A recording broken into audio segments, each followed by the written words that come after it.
Welcome to Astana Times Now. I'm your host, Dmitry Lee.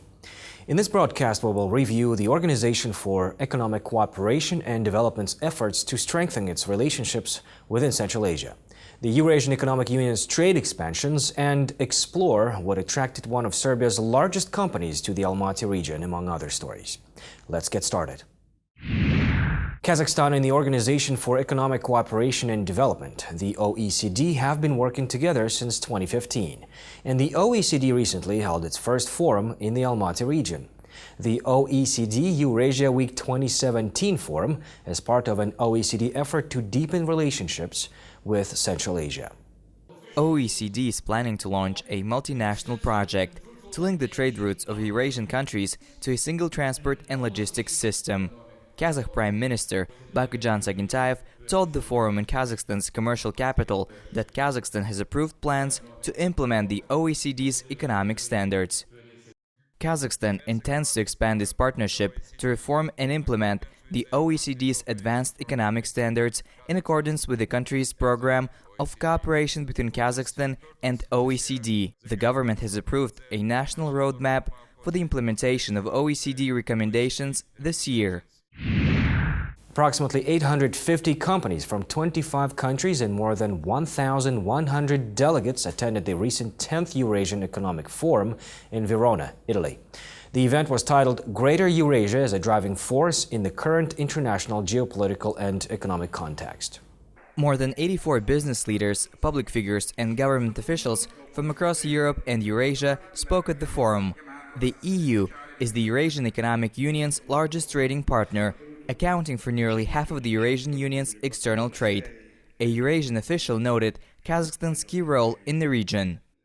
We want more Kazakh companies to be represented at the forum. Kazakhstan is pursuing a very wise foreign policy.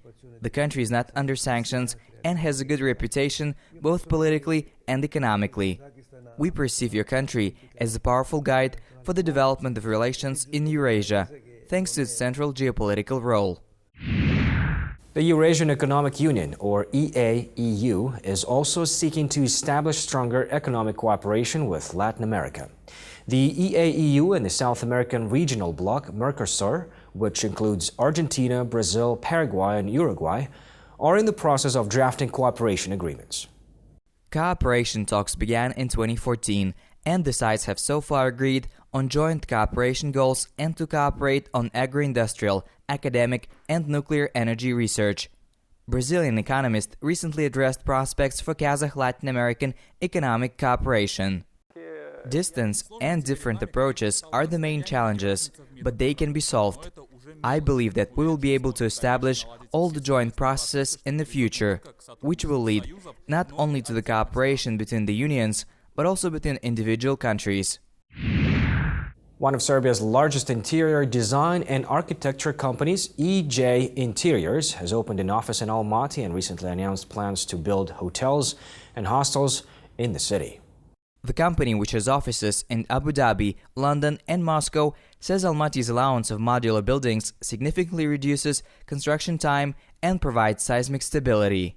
The main advantage of the modular method is short construction time.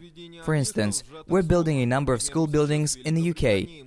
According to the traditional construction design and technology of such buildings, it will take 40 months, but our technology lets build them just in 3 months. Therefore, we are ready to cooperate. Kazakhstan recently opened a technology development office in Moscow's version of Silicon Valley. The office is located in Moscow's Skolkovo Innovative Center, which opened in 2009 and is the largest tech development park in Europe with 7,000 technology workers. The center recently held a technology forum, attracting 18,000 participants from more than 90 countries. Participants included such business gurus as Jack Ma and economist Nassim Taleb, as well as renowned futurists and investors. The park's CEO said recently the center hopes to attract even more companies. We will provide all opportunities, all conditions for those companies that want to be located here.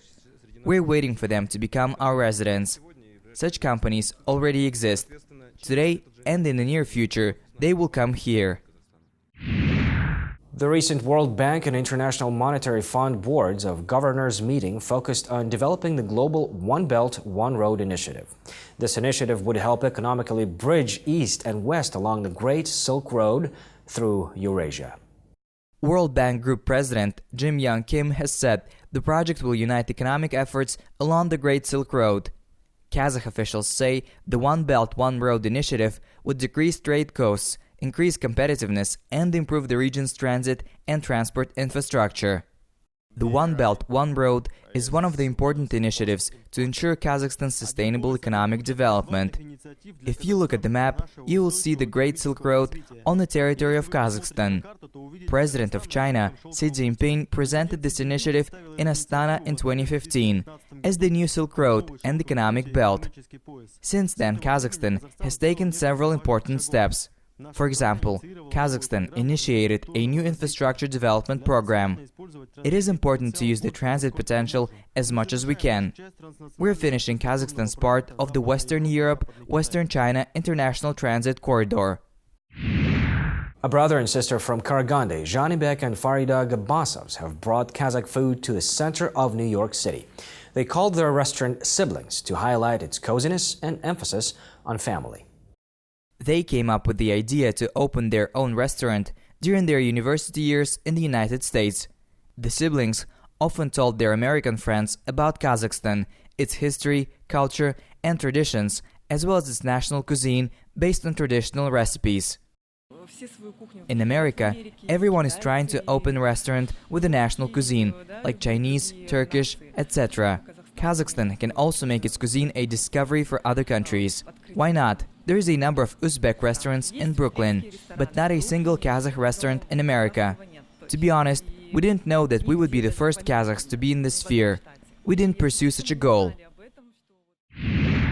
Thank you for watching Astana Times Now. Stay tuned and we'll see you next week with the latest in Kazakh news.